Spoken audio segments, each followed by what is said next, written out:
പയറ് ദോശയുടെ കൂടെ കഴിക്കാൻ പറ്റുന്ന ഒരു ചട്നിയാണ് ഞാൻ ഇവിടെ കാണിച്ചു തരുന്നത്. ഒരു പാൻ വെക്കുക, അതിനകത്തേക്ക് കുറച്ച് ഓയിൽ ഒഴിക്കുക. ഓയിൽ ഒഴിച്ചു കഴിഞ്ഞ് എണ്ണ ചൂടാകുമ്പോൾ കുറച്ച് കടുക് ഇടുക. ഞാൻ അത്ര ഇവിടെ ചെയ്ത് കഴിഞ്ഞു. കടുക് പൊട്ടിക്കഴിയുമ്പോൾ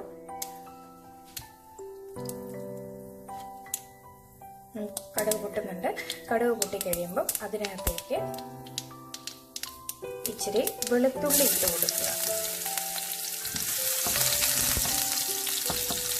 അതിന് പുറമെ കുറച്ച് സബോള അരിഞ്ഞത്, ചെറുതായി കൊത്തി അരിഞ്ഞത് ഇട്ട് കൊടുക്കുക.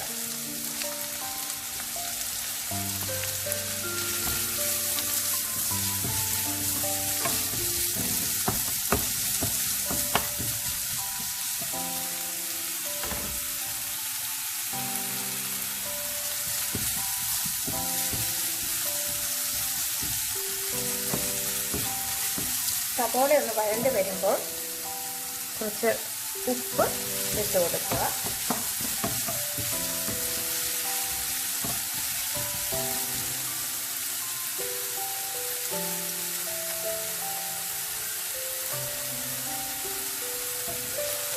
ചെറുതായിട്ട് ഒന്ന് വഴന്ന് വരണം.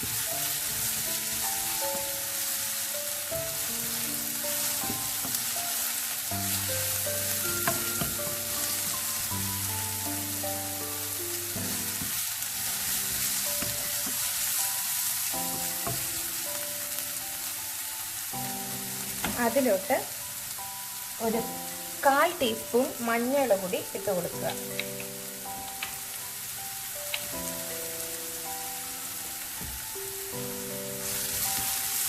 ഒന്ന് ഇളക്കി കൊടുക്കണം.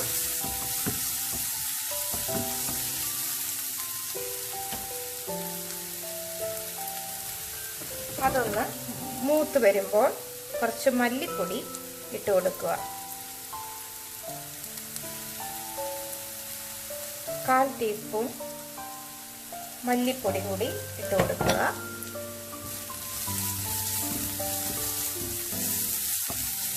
അധികം ഇട്ട് കൊടുക്കണ്ട, കാരണം ചട്നി ഉണ്ടാക്കാനായതുകൊണ്ട് 1/4 ടീസ്പൂൺ മല്ലിപ്പൊടി ഇനഫായിരിക്കും. അതിലേക്ക് 1 ടീസ്പൂൺ മുളക് പൊടി കൂടി ഇട്ട് കൊടുക്കുക. നന്നായിട്ട് വഴറ്റുക.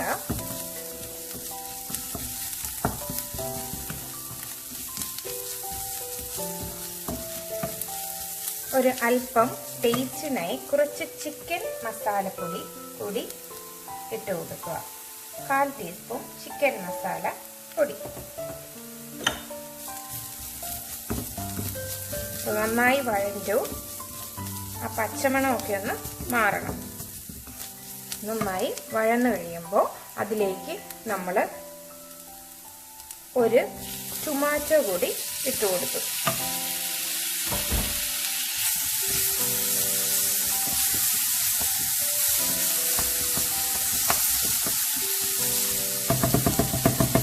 ഇനി ഇതൊന്ന് മൂടി വെക്കുക. എന്നിട്ട് തീ കുറച്ച് കുറയ്ക്കുക. ഇപ്പോൾ ഒരു 2-3 മിനിറ്റ് കഴിഞ്ഞിരിക്കുന്നു. ഞാനത് തുറന്ന് നോക്കാൻ പോവുകയാണ്. ഒരു ടീസ്പൂൺ വെള്ളം ഒഴിച്ചു കൊടുക്കുന്നു. എന്നിട്ട് ഇത് ഒന്നും കൂടി ഒന്ന് വഴറ്റി എടുക്കുകയാണ്. തീ കുറച്ച് തന്നെ വയ്ക്കുക. 1 ടീസ്പൂൺ വെള്ളം പോരാ എന്നുണ്ടെങ്കിൽ 1 ടീസ്പൂണും കൂടി ഒഴിച്ചു കൊടുക്കാവുന്നതാണ്. നന്നായിട്ട് വഴഞ്ഞു. തക്കാളിയെല്ലാം നന്നായിട്ട് ഉടഞ്ഞിട്ടുണ്ട്. ഇനി തീ ഓഫ് ചെയ്യുക. ഇനി ഇത് ചൂടാറിയ ശേഷം നമ്മൾ മിക്സിക്കകത്തിട്ട് അടിച്ചെടുക്കുക. നന്നായിട്ട് അരച്ച് എടുക്കണം. അങ്ങനെ മിക്സിയിലിട്ട് അരച്ചെടുത്ത നമ്മുടെ തക്കാളിക്കൂട്ടാണിത്.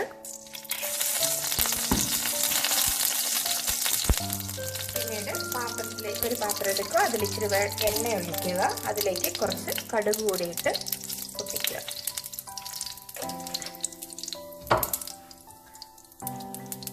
കടുക് പൊട്ടിക്കഴിയുമ്പോൾ അതിലേക്ക് കുറച്ച് കറിവേപ്പില കൂടി ഇടുക.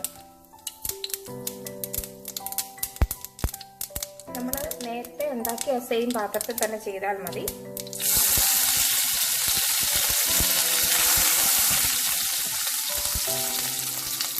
എന്നിട്ട് തീ വളരെ അധികം കുറച്ച് വെക്കുക.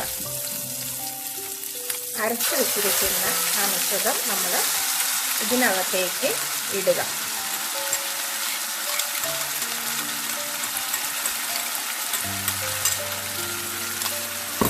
എന്നിട്ട് തീ കുറച്ച് വെച്ച്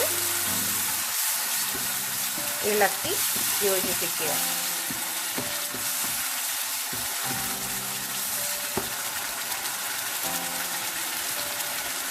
ഉപ്പ് കുറവാണെങ്കിൽ അല്പം ഉപ്പ് കൂടി ചേർത്ത് കൊടുക്കുക.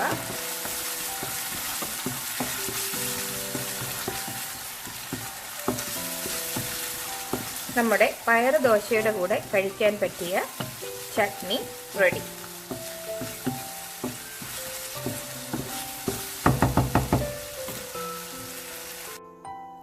അങ്ങനെ നമ്മുടെ രുചികരമായ പയറ് ദോശയും ചട്നിയും റെഡി ആയിട്ടുണ്ട്. എല്ലാവരും ഇത് ചെയ്തു നോക്കണം. Thank you.